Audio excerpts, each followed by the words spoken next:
Chancellor Adenauer faced the nation.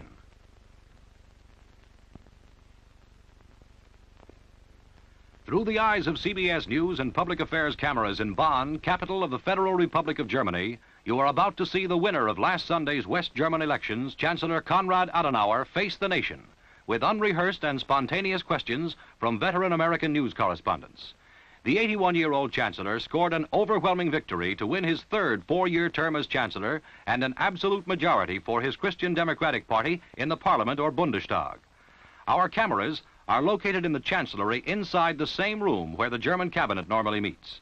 The language problem has been overcome by simultaneous translation. Unseen and translating the Chancellor's voice into English for both audience and reporters is his official interpreter, Heinz Weber. Beside Dr. Adenauer and translating the reporters' questions into German for him is Friedrich Krollmann. Both are German government officials. Asking the questions, Ernest Leiser, CBS News correspondent in the German capital, and Arthur Sylvester, Washington correspondent for the Newark News. And now, here is today's moderator, CBS News correspondent Richard C. Hottelet. Germany is the key to Europe. If all Germany, its people, their industry, the ground on which they stand, were to fall under Soviet control, all of Europe would sooner or later be dragged into the Soviet bloc. Now, in a free election, the 50 million people of West Germany have reaffirmed their solidarity as a democratic state and as a partner in the North Atlantic Alliance. Chancellor Adenauer, you have just won the largest majority in the history of German democracy, a triumph for your policy and for you personally. But your country is still divided. The Soviet Empire is on your eastern boundary, and the Cold War is an everyday matter. The problems that lie ahead are, if anything, greater than the ones already overcome. We would like now, briefly, to examine how things stand. And for our first question, Arthur Sylvester. Mr. Chancellor, what is the meaning of your great triumph in terms of the development of German political traditions? Does it mean that the Germans are leading to the leader principle again, or that we are moving toward a two-party system in Germany?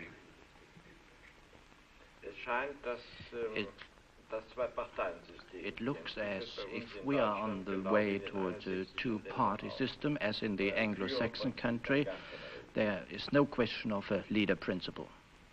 Chancellor Adenauer, next January you will be 82 years old. By the time your term has run its course, you will be in your 86th year. Do you really want to continue working at this hard job that long?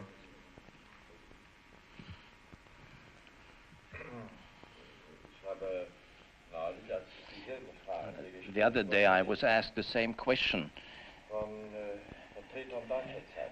by representatives and journalists of German papers. I replied, when Pope Leo XII became 90 years old and the diplomatic corps congratulated him on his birthday, and the dean of the diplomatic corps wished him that he should may become 100 years old, the Pope replied, "Why do you want to set any limits to the divine grace?" I replied the same to you. Chancellor Adenauer, why do you want to retain the burdens and responsibilities of the chancellorship? Well, I tell you quite frankly, Mr. Hottelet, for the very reason you have mentioned right at the beginning in a different context, because in view of her geographical position and in view of its population, its industries, Germany is a key to Europe, and this key must be held till peace and order has been restored in the world, and that is the reason which prompts me to accept the shoulder this burden in spite of my age. Mr. Chancellor, have you set for yourself any specific achievements by which you will consider your next 4 years successful or not?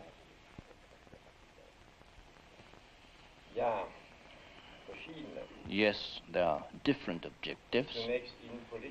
First, in the field of internal politics, we succeeded in the last elections to gain a considerable portion of the young working population vote, working people vote, and I would be pleased, and this is my objective, to see eliminated this partition into classes. You in the United States do not know what this means, but here in Germany it is a tradition. But in my opinion it is a bad tradition. That is one of the objectives I have set for myself, namely to remove these differences, that one party is the representative of the working class population and all the other parties would be representatives of all the other classes. I do not want to have any particular party that represents any particular class. And in the field of foreign politics, I should like to make a contribution that the policy of the United States of controlled disarmament, the policy of peace, is be reinforced and supported by all the moral strength of the Federal Republic.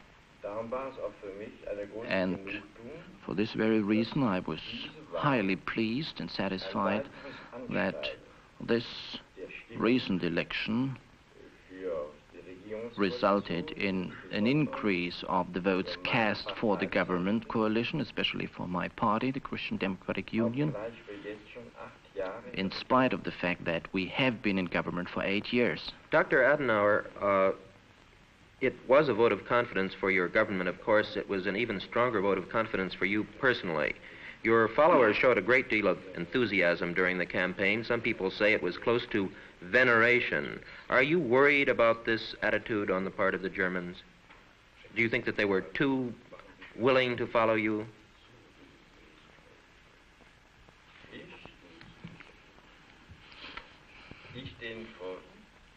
No, I'm sorry. Now, were you as disturbed as some of the foreign correspondents who followed you were at the worshipful expression in the eyes of many of your followers? Well, that will be passing again. That will be over soon. That was just for the time being. But that will be over soon. But I wouldn't speak of worshipful eyes. I would say they expressed confidence and trust. And I admit that this may be a burden for oneself if you see such great confidence, if you feel it. That is not only joy and pleasure, it's only a burden because it implies greater responsibility. But of course it will also be my duty in the course of the next 4 years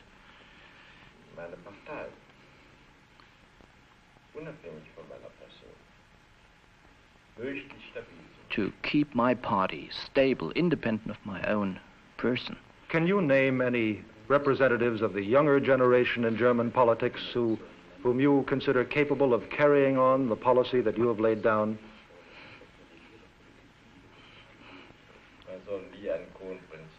You shall never name a crown prince. That's absolutely wrong. To be sure, but you did campaign with on the basis of having a group of people who were qualified. Well, that's right. I campaigned with a full team of able men. And it is also my idea to make younger people participate in this work. I should like to say and make another point. In all my rallies and meetings, I've had 47, 48 or 49 rallies. More of 50% were young people, those in attendance. And that was great joy and pleasure to me. That was not the case in 1953 and back in 1949. And I think you are justified in expressing the hope that over the years the Germans have shown common sense, politically speaking.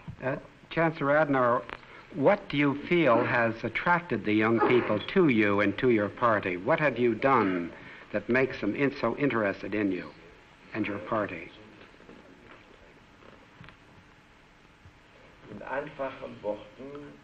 Let me put it in simple words. I think it was the conviction which one self feels. In all my speeches, let me make this point, I always got great applause when I referred to the gratitude Germany owes to the United States. And I think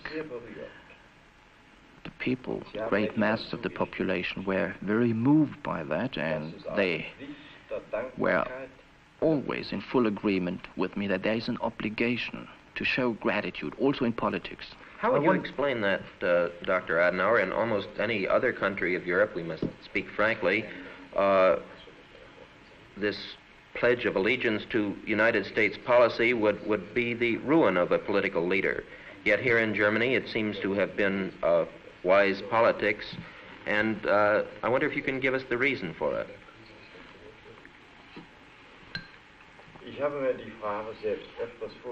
I wondered myself what the answer to this question would be. And I think here in Germany, there's great understanding and sympathy for the American himself, for his character, for his way of life, for his nature. More understanding than in many other European countries. I wonder if we could now turn to one of the problems that are lying ahead, the problem of rearmament. Now that the election is over, are you in a position to intensify your efforts to fulfill your obligations under NATO?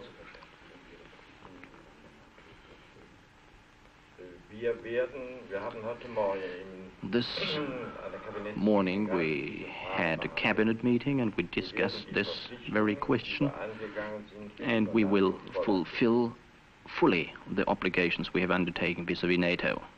Chancellor Adenauer, in view of the great prosperity in Germany and the fine financial position of your government, is it likely that you will take over more and more of the financial burden of defense than in the past?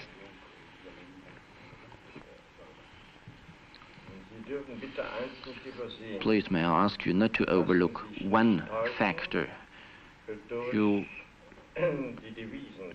must not be conceived by the foreign exchange accumulated by the German bank, and this is what I should some quantity of what I would call flight capital, and you cannot make this the basis of economic recovery. And I mean, it's very difficult to differentiate between what is good and solid capital and what is not capital of such a safe and good character. In no way do we want to withdraw from our obligations. We know what our obligations are, and we know that they must be fulfilled, but we will have to face other problems, one of which is a shortening, reduction of working hours. If you had a heavier arms burden, would Germany then not be in a less favorable position to compete in the world market with goods from the United States, from Britain, and elsewhere?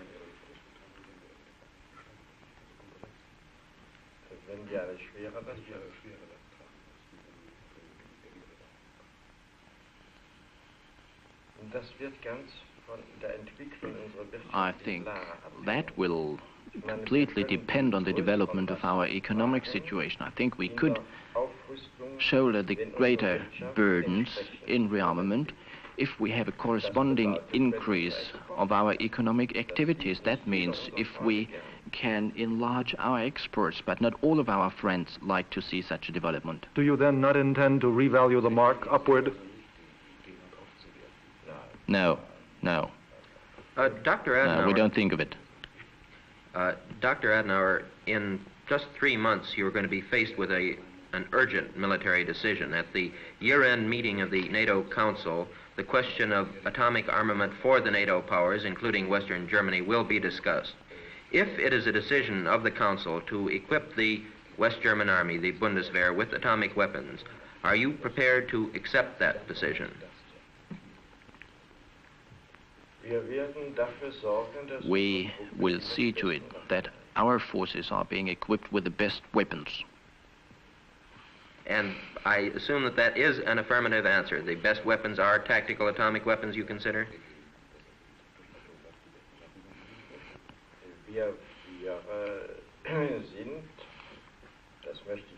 I should like to say, since there will also be German listeners to this interview, we are in favor of controlled disarmament. I said this already, but as long as we haven't achieved this objective yet, our troops must be as well equipped with weapons as our potential enemies.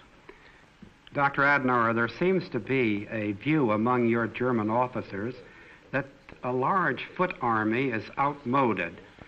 Have they brought that to your attention, and does your last answer reveal and suggest your thinking along that line?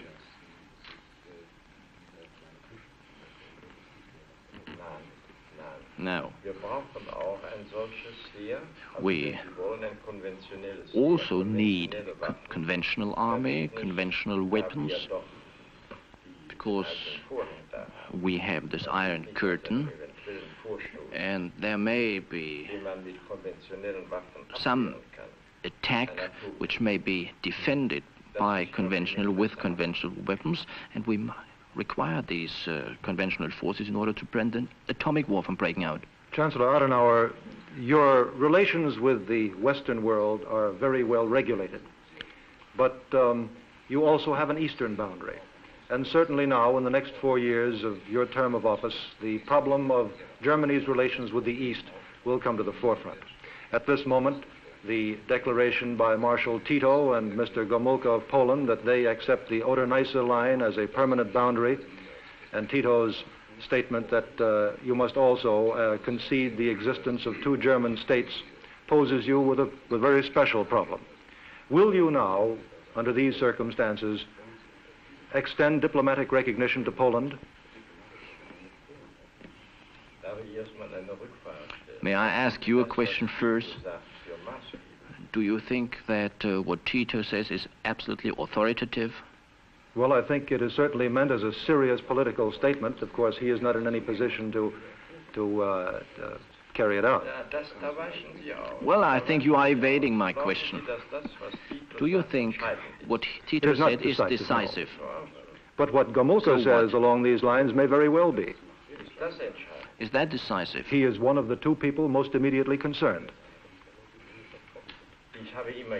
I've always said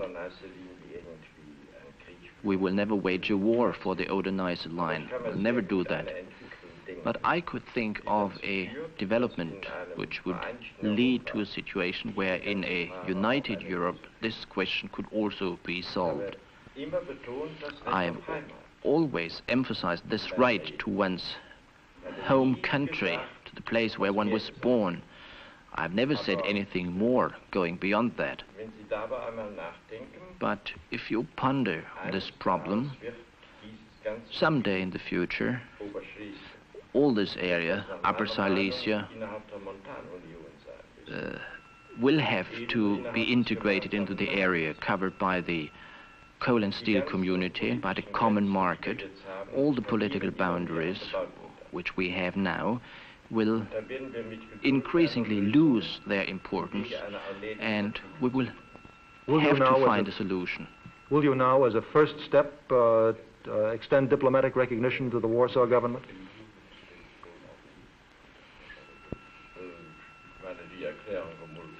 I think in doing so I would not be disturbed by the statement made by Gomulka, Mr. Gomulka. But I do not know whether in this way you would do harm to Gomulka, or whether you would help him. I think you would have to start with closer trade connections, commercial relations, and then you will have to proceed step by step. Chancellor Adenauer, could any public man in Germany announce that he had given up the hope of recovering the territory beyond the Oder-Neisse and survive politically?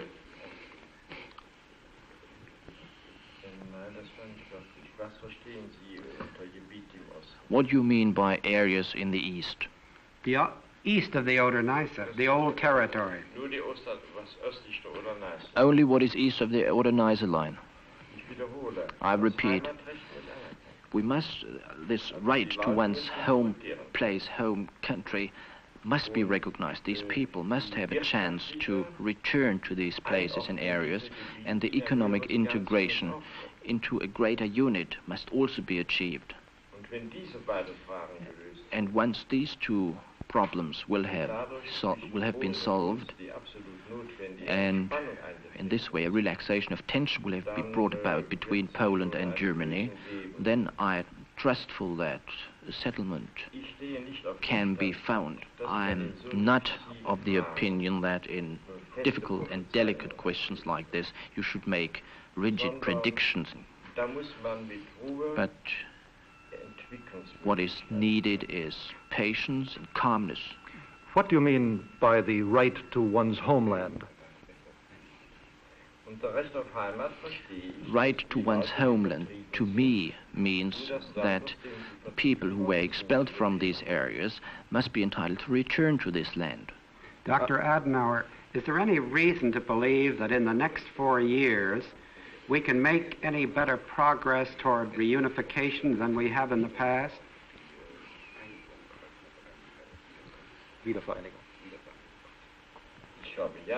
I think there are such chances. You see, the Russians have waited for this election, and they have taken great pains to influence them in their way, in their favor. But now they have noticed and seen that the Germans are not prepared to do the will of the Russians. And I can very well imagine that in the coming 4 years, Russia will come to realize this and will wish to live on good neighborly terms with us, as well as Poland, if the Western world pursues a sensible policy, and if the United States policy, which the United States have began, I think controlled disarmament is a very sound and good policy, then I think we will make progress in all these fields, considerable progress, in the course of the next 4 years. Dr. Adenauer, I'd like to return to your comments about the Oder-Neisse border. You've given us a new idea to think about. Do you think that if the Polish government, or a government of Poland, granted this right of Germans to return to their homeland, do you think that your country would be prepared to accept the Oder-Neisse border as a final political border? I have also made a second point. I said the right to one's homeland and the integration into a greater economic unit, for example, as the coal and steel community or the common market. Under these conditions, I could imagine that this political question could easily be solved. You must understand, I do not say this and after this that and so on. One cannot make any clear predictions, but you can just initiate a certain type of development, and in my opinion this development must cover this right to one's homeland and the economic integration into a greater unit, and then the political questions will solve themselves. You said, Chancellor Adenauer, that the Soviet Union might now, in the face of this clear mandate given you by the German people, alter its own position toward Germany and toward the West. Do you think that a four-power conference in the near future might be a good way to explore if this change has begun in the Kremlin?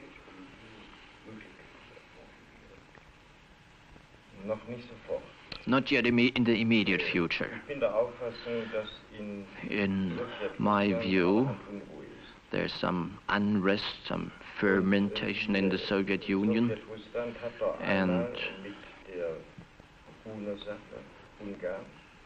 first of all, there is this Hungary resolution passed by the United Nations, and then there were the elections here in the Federal Republic, and these, in my opinion, were two very severe blows that were dealt to the Soviet Union.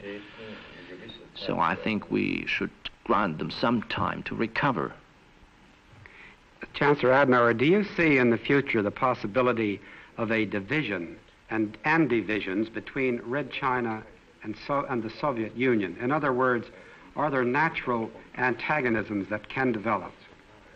I ask that question because I notice a trade mission from West Germany has gone there, and I'm interested in what your attitude is.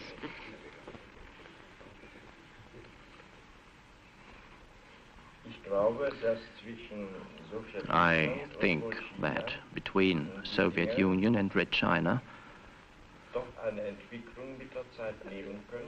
things may take a course in future which may give rise to concern in the Soviet Union. Population of the Soviet Union is 190 million people. The Chinese have more than 600 million people. There's a considerable birth rate in China, and I know from very important Russian politicians that in long-term policy, 10 or 20 years, they are somewhat afraid of this development. And as regards our delegation sent to Peking, we didn't send them officially. I do not think that this delegation will be very successful. Wouldn't it be better to have relations with Red China and exploit these differences than to ignore them, in view of your answer?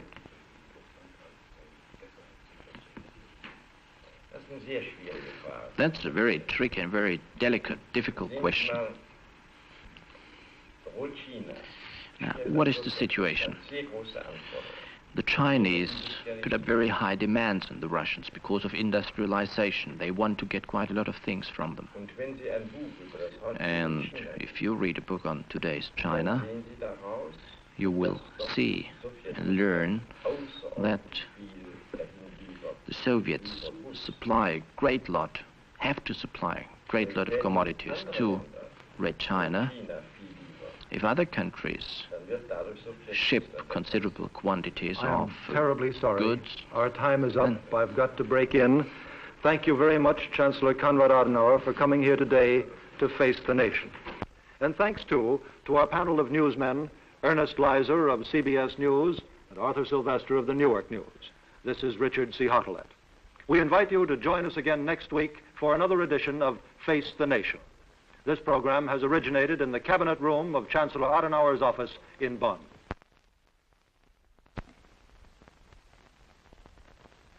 CBS Television has presented Face the Nation, produced by Ted Ayers and filmed in Bonn, Germany, with Robert Hess from New York, Cyril Bliss, London, Jerry Schwarzkopf, Frankfurt, Harry Jansen, Berlin, Frank Binney, London, Gernot Anderle, Frankfurt, and Beryl Denzer, Washington, all of CBS News and Public Affairs.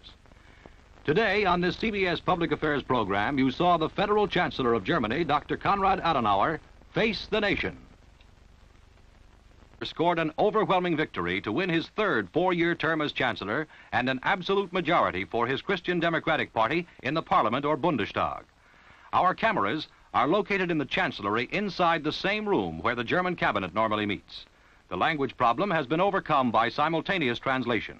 Unseen and translating the Chancellor's voice into English for both audience and reporters is his official interpreter, Heinz Weber. Beside Dr. Adenauer and translating the reporters' questions into German for him is Friedrich Krollmann. Both are German government officials. Asking the questions, Ernest Leiser, CBS News correspondent in the German capital, and Arthur Sylvester, Washington correspondent for the Newark News. But your country is still divided. The Soviet Empire is on your eastern boundary, and the Cold War is an everyday matter. The problems that lie ahead are, if anything, greater than the ones already overcome. We would like now, briefly, to examine how things stand. And for our first question, Arthur Sylvester. Mr. Chancellor, what is the meaning of your great triumph in terms of the development of German political traditions? Does it mean that the Germans are leading to the leader principle again, or that we are moving toward a two-party system in Germany? News. And now, here is today's moderator, CBS News correspondent Richard C. Hottelet. Germany is the key to Europe. If all Germany, its people, their industry, the ground on which they stand, were to fall under Soviet control, all of Europe would sooner or later be dragged into the Soviet bloc. Now, in a free election, the 50 million people of West Germany have reaffirmed their solidarity as a democratic state and as a partner in the North Atlantic Alliance. Chancellor Adenauer, you have just won the largest majority in the history of German democracy, a triumph for your policy and for you personally.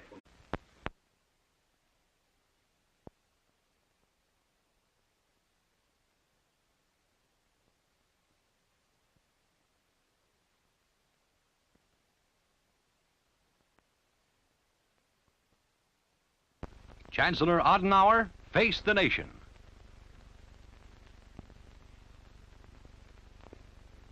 Through the eyes of CBS News and Public Affairs cameras in Bonn, capital of the Federal Republic of Germany, you are about to see the winner of last Sunday's West German elections, Chancellor Konrad Adenauer, face the nation with unrehearsed and spontaneous questions from veteran American news correspondents.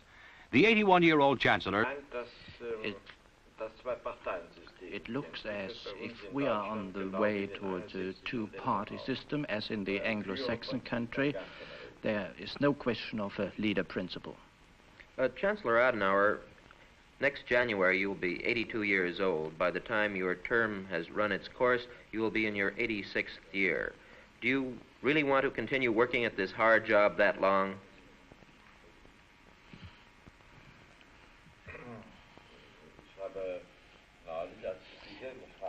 The other day I was asked the same question